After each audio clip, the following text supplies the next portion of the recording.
नमस्कार साथियों। तो आज का हमारा टॉपिक है व्हाट इज एन ऑर्डिनेंस। अध्यादेश क्या होता है। तो इस वीडियो में हम लोग अध्यादेश के बारे में जानेंगे। तो अध्यादेश एक ऐसा टॉपिक है जिसके बारे में आप जानते हैं। याद कीजिए, विगत 2 साल पहले एक राम मंदिर विवाद चल रहा था, जो सुप्रीम कोर्ट ने डिसीजन दिया था कि राम मंदिर वहां बनाया जाए।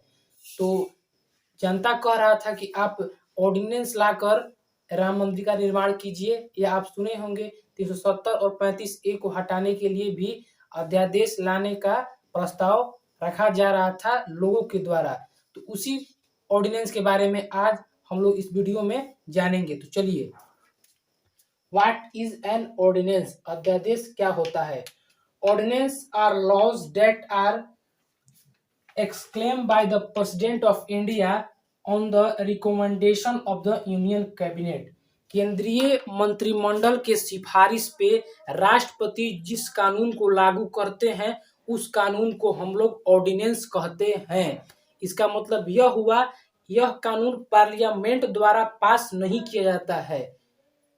ऐसी स्थिति, जिस स्थिति में किसी कानून की आवश्यकता देश को हो, तो उस स्थिति में प्रेसिडेंट लागू कर देते हैं उस कानून को। तो जो प्रेसिडेंट कानून लागू किए हैं उसी को हम लोग ऑर्डिनेंस कहते हैं, जिसको हम लोग हिंदी में अध्यादेश कहते हैं। तो एक लाइन का यह परिभाषा है कि जिस कानून को राष्ट्रपति द्वारा केंद्रीय मंत्रिमंडल के सिफारिश पे किसी कानून को लागू किया जाता है तो उसी कानून को हम लोग ऑर्डिनेंस कहते हैं। यह एक सेंट्रल गवर्नमेंट में भी हो सकता है, यह राज्य सरकार में भी हो सकता है, स्टेट गवर्नमेंट। जैसे स्टेट गवर्नमेंट में गवर्नर के पास ये पावर है कि किसी कानून को लागू कर सकते हैं जो जनता के हित में हो और मोस्ट इम्पोर्टेंट हो। तो उस तरह के कानून को राज्यपाल, जब पार्लियामेंट या लेजिस्लेटिव असेंबली, विधानसभा का सत्र नहीं चल रहा हो, तो उस स्थिति में देश के लिए बहुत मोस्ट इम्पोर्टेंट कानून बहुत जरूरी हो, तो उस स्थिति में राज्यपाल अपने राज्य के लिए और राष्ट्रपति अपने देश के लिए उस कानून को लागू कर सकते हैं। इसमें यही स्पेशल केस है कि इसमें सेशन नहीं चल रहा होगा। उसमें सेशन भी बहुत प्रकार के होते हैं, शीतकालीन सत्र कहते हैं। सत्र के बारे में हम लोग जानेंगे, लेकिन आगे आने वाले वीडियो में। सत्र, मान लीजिए पार्लियामेंट का सेशन नहीं चल रहा है और कुछ कानून है जो देश के लिए मोस्ट इम्पोर्टेंट है, तो उस स्थिति में राष्ट्रपति केंद्रीय कैबिनेट, मतलब यूनियन कैबिनेट मतलब होता है केंद्रीय मंत्रिमंडल के सिफारिश पर उस कानून को लागू कर देंगे। उसी को हम लोग ऑर्डिनेंस कहते हैं।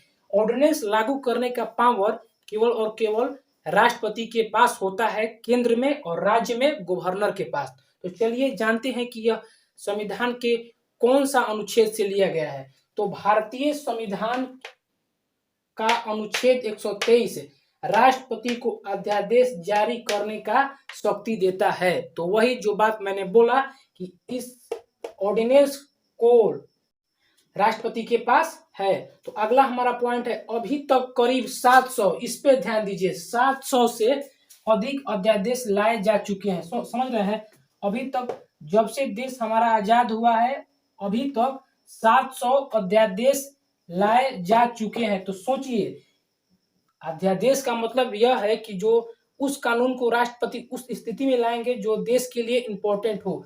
तो ये 700 कानून आपको इंपॉर्टेंट नजर आता है? जितना ही 700 कानून को पता है कि 700 कानून इंपॉर्टेंट लागू हुआ है तो देश में? नहीं, इसमें बहुत सारा ऐसा कानून है जो इंपॉर्टेंट है, जो मोस्ट इम्पोर्टेंट है, और कुछ ऐसा भी है जो इंपॉर्टेंट नहीं है, लेकिन केंद्रीय कैबिनेट के सिफारिश पे उस कानून को लागू कर दिया गया है राष्ट्रपति द्वारा। तो ऑर्डिनेंस के बारे में इतना ही है। तो अगले वीडियो में हम फिर मिलेंगे किसी एक नए टॉपिक के साथ। तब तक के लिए धन्यवाद।